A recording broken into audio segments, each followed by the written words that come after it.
Hello, thanks for tuning in again. My name is Anthony Samarco, and today I'm going to explain a possible investment opportunity for our company known as electronic aspirin.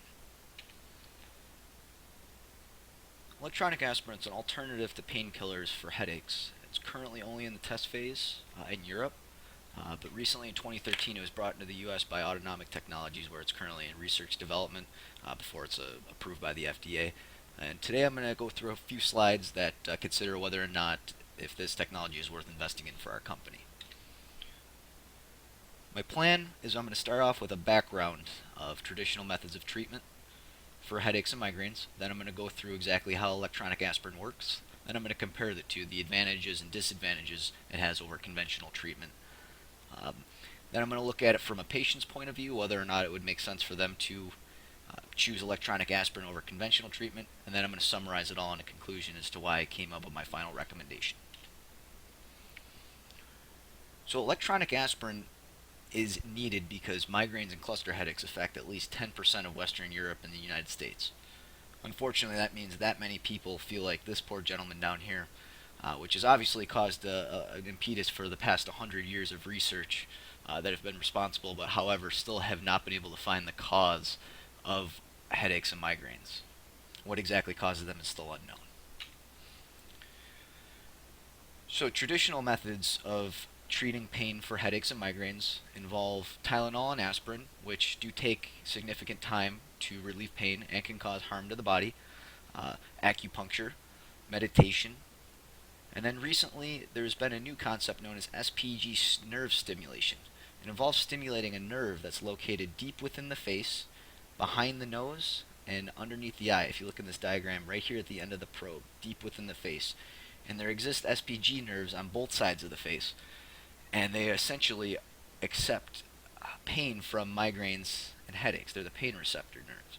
So, different approaches have been used to stimulate this nerve and prevent pain, all of which are extremely painful and ineffective for the patient because they usually involve sticking a probe through the roof of the mouth or through the nose to manually stimulate the nerve. Electronic aspirin offers an alternative to SPG nerve stimulation by implanting this device in a similar procedure as a wisdom tooth extraction. So this device is essentially implanted in the roof of the mouth next to the SPG nerve, where it can be sent a signal from a remote control held by the patient that sends a signal saying stimulate the device or stimulate the nerve electronically, which essentially would reduce the pain from the patient uh, before the headache even started. So since it is at the patient's control, they can begin treatment at the outset. I apologize, at the onset of a headache. So it offers a much more rapid treatment than conventional medication, usually within 10 minutes, and it also has the potential to be more cost effective over time and less harmful to the body than traditional pain medications.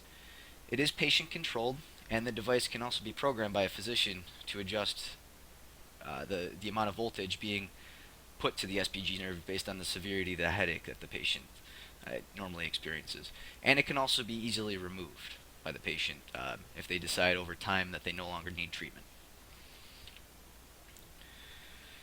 So there are plenty of disadvantages associated with electronic aspirin and its treatment, main of which stems from possible infection and device malfunction associated with any type of surgery, and also device interference since it's being sent a wireless signal. All those are possible malfunctions that could occur with the device being implanted. And because of those reasons, more studies are needed before it's approved by the FDA in the United States. Another huge disadvantage is the fact that electronic aspirin can only be implanted in one side of the face and can only treat one side of the face and stimulate one SPG nerve, which severely limits treatment, like I said, to only one side. So until further advancements are made, I wouldn't really feel confident in investing in this young technology just yet based on that limitation alone, because most consumers, as you can see, wouldn't choose to take that gamble. That this would be the proper side to implant the device in as opposed to the other side. So that's usually often creates another headache for the patient going forward with this treatment. Also, no studies of treatment during a chronic headache are available, at least that I've found. And what I mean by that is, for example, if the patient forgets their device at home, suddenly experiences a terrible migraine, 2 hours later, get home to their device, how effective is electronic aspirin at the peak of the symptoms? There's no real studies on that yet, which makes me also more skeptical of its effectiveness and how well it could stand up to conventional medication. So moving forward, based on the patient's decision, they're just looking for pain relief at the most convenient cost. So as of right now, traditional analgesics are still the most convenient just because they can usually be bought over the counter or prescribed, and they're the most effective method just of orally taking them, and it's quick and convenient. Every case depends on severity of headaches, so every patient would be different, and depending on how severe the headaches were, electronic aspirin may or may not be the answer for them or the most cost effective option in the long run for treatment of migraines and headaches.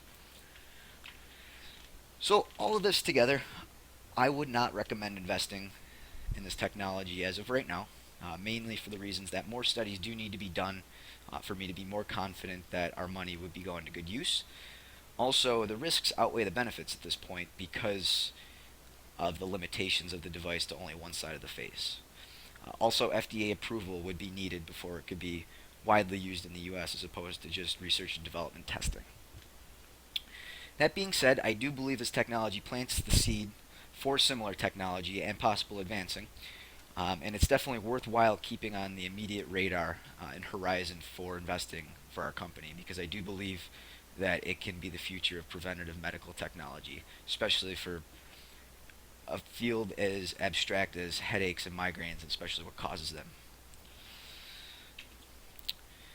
So, a couple questions that arise, especially during previous sessions, involved device malfunctions. Like I said, since it's a wireless signal, it's subject to interference from different devices. That's also a concern, and infection.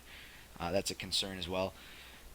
But the biggest drawback for electronic aspirin stands within the fact that it can only be implanted on a single side of a patient and can't treat both sides. It can't stimulate both SPG nerves located in the face, responsible for the pain. So, if you have any further questions, feel free to email me or post them on the discussion page. But like I said, my final investment right now would be not to invest right now. I believe our money could be better spent elsewhere in the company. And if you have any further questions, like I said, you know where to find me. Thanks a lot for tuning in today.